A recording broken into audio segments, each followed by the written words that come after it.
नमस्कार साथियों, आपने झूठी वीडियो बहुत देखी होंगी, लेकिन सच्चाई की वीडियो कुछ ही चैनल बना पाते हैं, क्योंकि सबके अंदर वो हुनर नहीं होता है, वो काबिलियत नहीं होती है। बहुत लोगों ने हमारी वीडियो की कमेंट में भी कुछ सवाल उठाए, उसका भी मैं उत्तर देना चाहता हूं।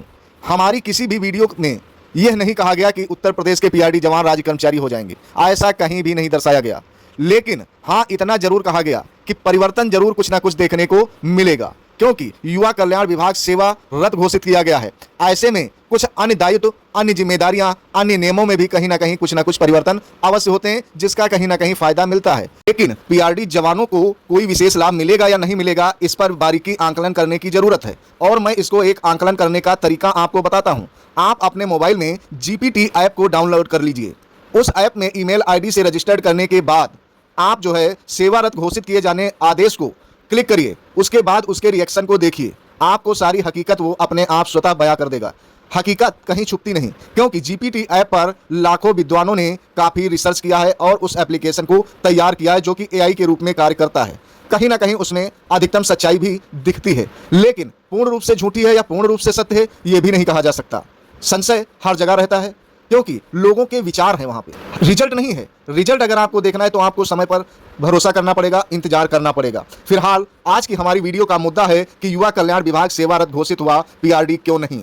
आखिर यूपी वाला सबसे बड़ा मुद्दा ये क्यों बन गया है। प्यारे दर्शकों, ऐसा पहली बार नहीं हुआ कि पीआरडी जवानों के साथ केवल छलावा हुआ हो, लगातार कई बार ऐसा होता आया है। पीआरडी जवानों को खुशी तो दूर से दिखाई देती है, मालूम होता है कि अभी मिल जाएगी, लेकिन जब वो करीब आती है तो उसका असर कुछ अलग ही दिखता है। यानी कहीं ना कहीं पीआरडी जवानों के साथ छलावा होता रहा है। हम वीडियो की सच्चाई की तह तक पहुंचें, वीडियो में अच्छी जानकारी दें, उससे पहले आप सभी से विनम्र निवेदन है कि हमारे चैनल को यदि अभी तक सब्सक्राइब नहीं किया है तो प्लीज़ सब्सक्राइब अवश्य कर लीजिए, ताकि आपको ऐसी सच्ची वीडियो देखने को मिलती रहे। कहते हैं हर इंसान चाहता है कि वह स्वयं को बदले, देश को बदले, लेकिन शुरुआत कोई खुद से कभी नहीं करता, न चाहता है। याद रखिए, समाज उसी दिन बदलना शुरू होता है जिस दिन लोग डरना छोड़ देते हैं और खुद में परिवर्तन लाना शुरू कर देते हैं। साथियों, अगर आप एक बड़ी जिम्मेदारी को ले रहे हैं तो आपको निडर बनना पड़ेगा। अगर आप जीवन में संघर्ष रूपी लड़ाई को लड़ना चाह रहे हैं तो आपको डर त्यागना ही पड़ेगा। अगर आपके अंदर रत्ती भर भी डर है तो आप सफलता को अर्जित नहीं कर सकते, ऐसा इतिहास हमारा बताता है। मैंने पहले भी कहा है, आपके चाहने से दुनिया नहीं चलती और आपके करने से भी दुनिया में परिवर्तन नहीं होता।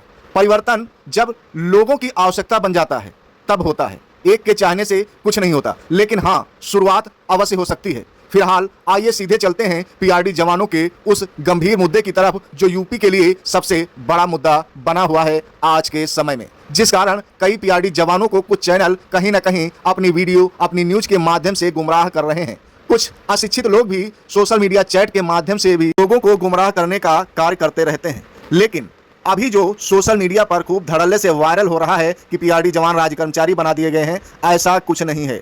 आप जहन से निकाल दीजिए, क्योंकि कोई भी चीज बगैर संघर्ष के नहीं मिलती है। आप लोगों को पीछे भी झांकने की जरूरत है। आप सभी लोगों ने देखा होगा कि अमर सिंह सोमवंशी के द्वारा पीआरडी जवानों के पक्ष में फैसला प्राप्त हुआ। मूल कुछ याचिकाकर्ताओं को लाभ भी दिया गया, लेकिन समस्त पीआरडी जवानों को वंचित रखा गया, क्योंकि उस रिट में समस्त पीआरडी जवानों को सम्मिलित नहीं किया गया था, जिस कारण सभी को लाभ देना संभव नहीं था।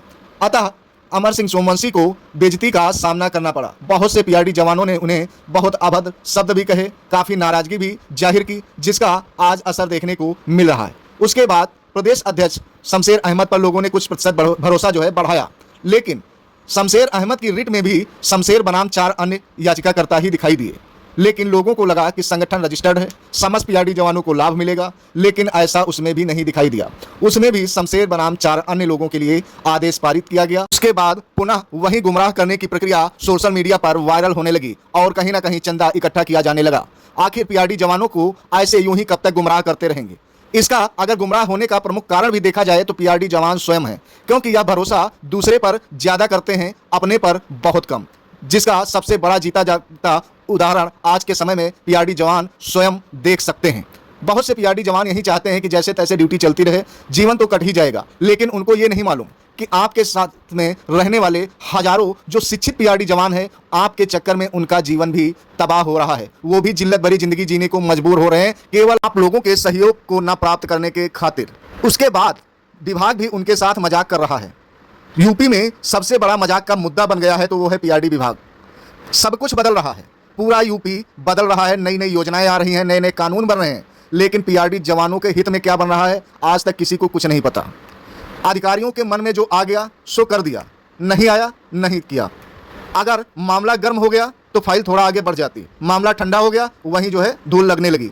ऐसा पीआरडी जवानों को 100% लग रहा है कि ये सब हो रहा है, लेकिन उसके बावजूद भी पीआरडी जवान आज भी शांत बैठे हैं कि भलाई से हम सफलता हासिल करेंगे, कि भलाई से आज तक कुछ भी हासिल नहीं हुआ है। लोग भले लोगों को आज भी बेवकूफ़ी समझते हैं। सफलता उसी को मिलती है जिसके अंदर काबिलियत होती है, जिसके पास लाठी होती है, यानी कि जिसकी लाठी उसकी भैंस। अगर आपके अंदर ये दोनों चीजें नहीं हैं तो आपको सफलता मिलने वाली नहीं है। अगर बात रही कागजी लड़ाई की, यानी कि न्यायालय और प्रार्थना पत्रों के माध्यम से, तो आपकी यूं ही उम्र बीत जाएगी, होगा कुछ नहीं। जो होगा युवा कल्याण के बारे में ज्यादा सोचा जाएगा। आप जैसे वर्दीधारी मेहनती इंसानों को देखने वाला कोई नहीं है। वर्दीधारी आप स्वयं हैं। आप अपनी लड़ाई, अपने अधिकारों को प्राप्त करना स्वयं जानते हैं। आपसे बेहतर कोई नहीं जान सकता, लेकिन आवश्यकता है तो जागरूकता लाने की, अपने हित अधिकारों को मांगने की। कहते हैं होमगार्ड जवान यदि हजरतगंज चौराहे पर लाठियां न खाए होते तो आज उनकी तरक्की नहीं हुई होती। होमगार्ड जवानों ने सपा सरकार के शासनकाल में पीठ पर लाठियां खाई, जिसका असर आज देखने को मिल रहा है। आखिर मीडिया ने होमगार्ड जवानों की समस्याओं को काफी जो है गंभीरता पूर्वक लिया, सरकार को सचेत किया। सरकार को ऐसा लगने लगा कि होमगार्ड जवानों के साथ जो हुआ वह अन्यायपूर्ण हुआ। इनको खुश करने के लिए इनको इनका अधिकार देना ही पड़ेगा, अन्यथा कुर्सी खिसक सकती है। क्योंकि एक होमगार्ड के परिवार में लगभग 50 से 100 वोट होती हैं। ऐसे में 85,000 होमगार्ड यूपी में थे। अब आप उनसे मल्टीप्लाई कर लीजिए, यानी कि बहुत सारी वोट कहीं ना कहीं जो है असर दिखाने वाली थी यूपी चुनाव में।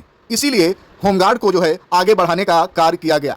इसके साथ ही शिक्षा मित्रों को भी आगे बढ़ाने का कार्य किया गया। लेकिन जो यूपी व्यवस्था में शांति व्यवस्था की महत्वपूर्ण जिम्मेदारी निभा रहे थे, चौराहे और थानों पर खड़े पीआरडी जवान, उनको कहीं ना कहीं दरकिनार कर दिया गया, जो कि उत्तर प्रदेश और भारत के सबसे पुराने विभाग से ताल्लुकात रखते हैं। देश की आज़ादी के पहले का विभाग है, लेकिन उसके बावजूद भी उद्धार नहीं हुआ, जिसके सरासर कसूरवार हमारे देश के राजनेता हैं। इन्हीं कुछ राजनेताओं की वजह से आज पीआरडी जवान भुखमरी की कगार पर जी रहे हैं और मौजूदा सरकार भी इनको कहीं ना कहीं पीछे रखने का कार्य कर रही है। भले कुछ दिलासे के तहत इन्हें लॉलीपॉप बीच बीच में देती रहती हो, लेकिन कल्याण की बात कहीं भी नजर नहीं आ रही।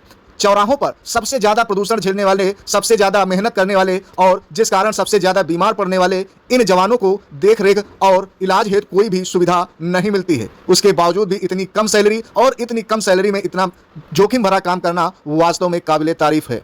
लेकिन जवानों का जो विश्वास संगठन के प्रति कमजोर है, अपने हित अधिकारों की जागरूकता के प्रति कमजोर है, उसी के खामियाजे की वजह से ये पीआरडी जवान कहीं ना कहीं पीछे नजर आ रहे हैं। जिसका जीता जागता उदाहरण है कि युवा कल्याण विभाग को सेवारत घोषित कर दिया गया और पीआरडी विभाग को छोड़ दिया गया। इससे सिद्ध होता है कि पीआरडी जवानों को देखने वाला कोई नहीं है। पीआरडी जवानों को खुद ही संघर्ष करके आगे आना पड़ेगा और अपने हित अधिकारों को प्राप्त करना पड़ेगा। फिलहाल जो सेवारत घोषित किया गया है युवा कल्याण विभाग, उससे भूमि अधिग्रहण के लिए माना जाता है कि प्रक्रिया आसान हो जाएगी, लेकिन कहीं ना कहीं साइड इफेक्ट जरूर देखने को मिलेगा। थोड़ा बहुत असर पीआरडी जवानों पर भी देखने को मिल सकता है, ऐसा अनुमान लगाया जा रहा है, लेकिन यह 100% सत्य होगा ऐसा नहीं कहा जा सकता है। इसलिए वीडियो को गंभीरता से लीजिए और आप लोग गुमराह न होइए। हर एक अफवाह से बचें और जीवन में सफलता अर्जित करने के लिए अपने आप को मजबूत करें और संघर्षरत बने। फिलहाल आज की वीडियो में यहीं तक, आगे फिर मिलेंगे एक नई वीडियो के साथ। जय हिंद, जय भारत।